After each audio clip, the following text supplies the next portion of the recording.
एक वीडियो नहीं है, 10-10 मिनट के इस भाग में जो है आप लोगों को हमारे साथ जुड़े रहना है। तो अगले 4 वीडियो भी आप चूकेगा मत, क्योंकि उसमें बहुत कुछ आपको मजेदार जानकारी मिलेगी।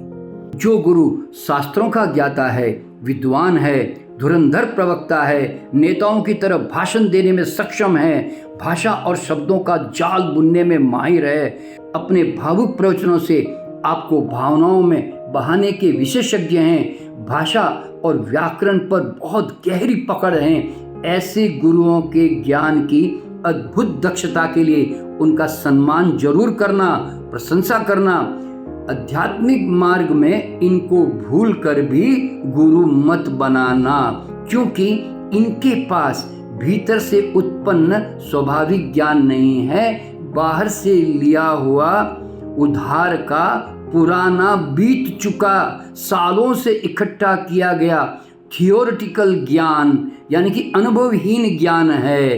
तो दोस्तों, सामान्य व्यक्ति के शीघ्र जागने की ज़्यादा अधिक संभावना है, क्योंकि बाहर का कूड़ा करकट बोझ अभी कम लदा हुआ है, जल्दी उतारा जा सकता है। परंतु ऐसे धुरंधर विद्वानों का आत्मज्ञान या आत्म साक्षात की तरफ जाना प्राय नामुमकिन है, बल्कि सबसे बड़ी बाधा दीवार भी यही इनका एकत्रित ज्ञान है।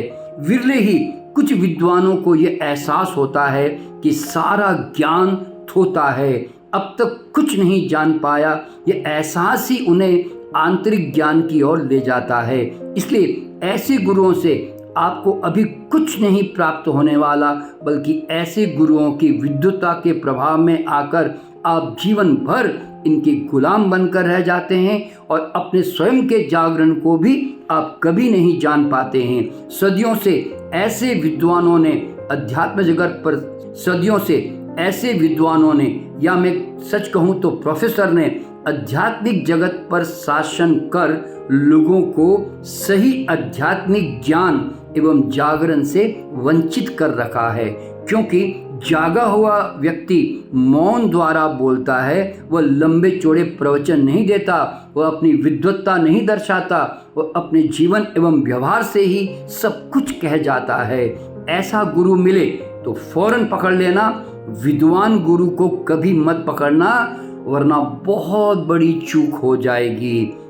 15वें नंबर पर, जो गुरु मदारियों की तरह जादूगरी और चमत्कार दिखाता है, ऐसे गुरुओं के पास भी ना जाएं। ऐसा काम तो फुटपाथ, गली नुक्कड़, स्टेज आदि शो करने वाले जादूगर इनसे बेहतर चमत्कार दिखा सकते हैं। विदेश में एक जादूगर शीशे की दीवार में से बाहर निकल जाता है, पानी पर चलता है, हवा में उड़ जाता है, पूरा का पूरा भीड़ में गायब हो जाता है, परंतु वो अपने आप को कभी गुरु नहीं कहता, चमत्कारी बाबा नहीं कहता। सामान्य चड्डी पहनकर बाजारों में घूम रहा होता है, परंतु भारत का कोई बाबा आज तक ऐसा चमत्कार करके दिखा नहीं पाए।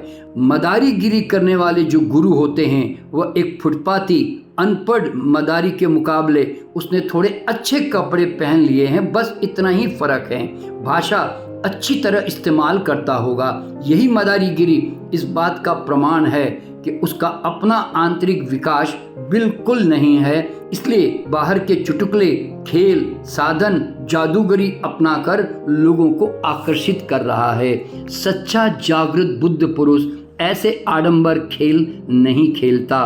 बुद्ध, महावीर, नानक, यीशु अपने आप में स्वयं ही जादू है, स्वयं ही चमत्कार है। इन महात्माओं ने कभी ऐसी चीज़ों पर कभी ध्यान नहीं दिया। जब भीतर से गुरु शुद्ध हो जाता है, प्रेम, आनंद और करुणा से भर जाता है, जो उसके एक सरल भाव से कुछ भी चमत्कार घट सकता है। वह स्पर्श करे तो रोग ठीक हो सकते हैं, और अगर वो भाव करें तो वो कोई भी काम को जो है सफल कर जाते हैं, क्योंकि वे प्रबल ऊर्जाएं सकारात्मक ऊर्जाओं में बदल जाती है। उनका आंतरिक प्रकाश ही सबसे बड़ा चमत्कार है।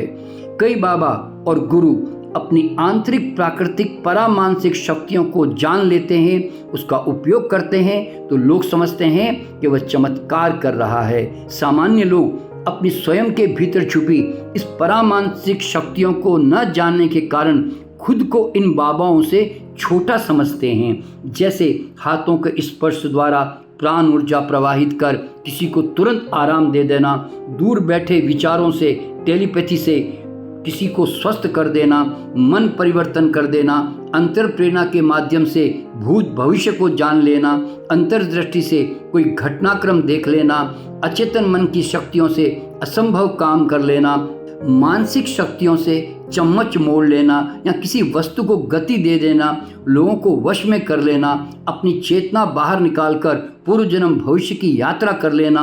हम समझते हैं कि ये सब सिद्धियां हैं और विशेष बाबा ही कर सकते हैं। मैं सालों से यही अंधविश्वास तोड़ता चला आ रहा हूँ। ये सभी शक्तियां सामान्य अनपढ़ हर व्यक्ति में ही होती है और मैं इनका प्रशिक्षण कई सालों से दिए जा रहा हूं और हर आदमी को मैं ऋषि मुनि बनाने का प्रयास कर रहा हूं।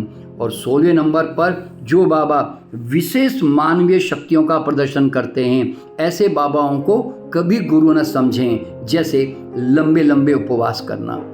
दोस्तों, लंबे उपवास करना मुश्किल नहीं है। हम उपवास का विज्ञान बिल्कुल नहीं जानते, डॉक्टर भी नहीं जानते। मैंने अपनी प्राकृतिक चिकित्सा की प्रैक्टिस में 100 दिनों के उपवास सफलतापूर्वक करवाए हैं। हमारा शरीर केवल सूर्य की ऊर्जा और प्राण वायु पर भी बगैर आहार के लंबी उम्र जी सकता है।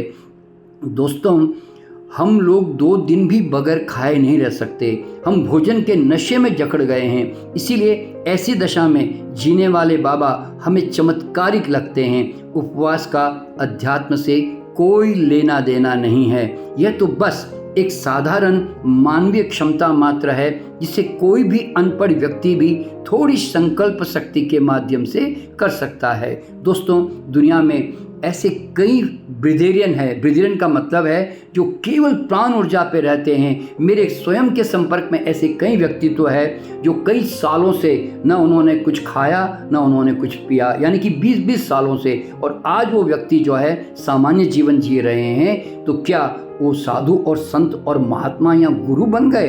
तो दोस्तों, ये एक शारीरिक क्षमता का उन्होंने उपयोग किया है। दोस्तों, कई लोग केवल फलाहार पर रहते हैं, अन्न नहीं खाते हैं। तो ये कोई चमत्कारिक आदत नहीं है। हम स्वयं भी जान चुके हैं कि आग में पका हुआ भोजन निष्कृष्ट है, कमजोर पोषण वाला है, उसमें ताजगी या प्राण नहीं है। इसलिए हम लोग भी स्वयं फलाहार पे रहते हैं। विदेशों में सैकड़ों लोग आज फलाहार पे रहते हैं। तो क्या वह संत हो गए? हमें संतत्व की पहली सीढ़ी अवश्य है।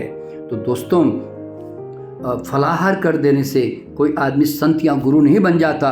नंगे बदन हिमालय में रहना। दोस्तों, हम अपने शरीर विज्ञान के बारे में शायद ये नहीं जानते कि हमारा शरीर जो है बड़ा अकोमोडेटिव है और एडजस्टेबल है। हम प्राण ऊर्जा का नियंत्रण कर अचेतन मन की शक्तियों का विज्ञान जानकर ठंडी गर्मी को बड़ी आसानी से जीत सकते हैं। अंगारों पे चल सकते हैं, गरम गरम तेल से पुड़ियाँ निकाल सकते हैं। सामान्य गांव के लोग भी ऐसा कर लेते हैं। और ऐसे कई लोग संसार में ऐसे हैं जो जंगलों में नंगे रहते हैं। तो दोस्तों, नंगे बदन रहना कोई संत महात्मा का गुण नहीं है। और ब्रह्मचर्य का पालन करना, सेक्स का दमन कर लेने से कोई संत नहीं होता। सच्चा संत सेक्स का दुश्मन कभी नहीं होगा।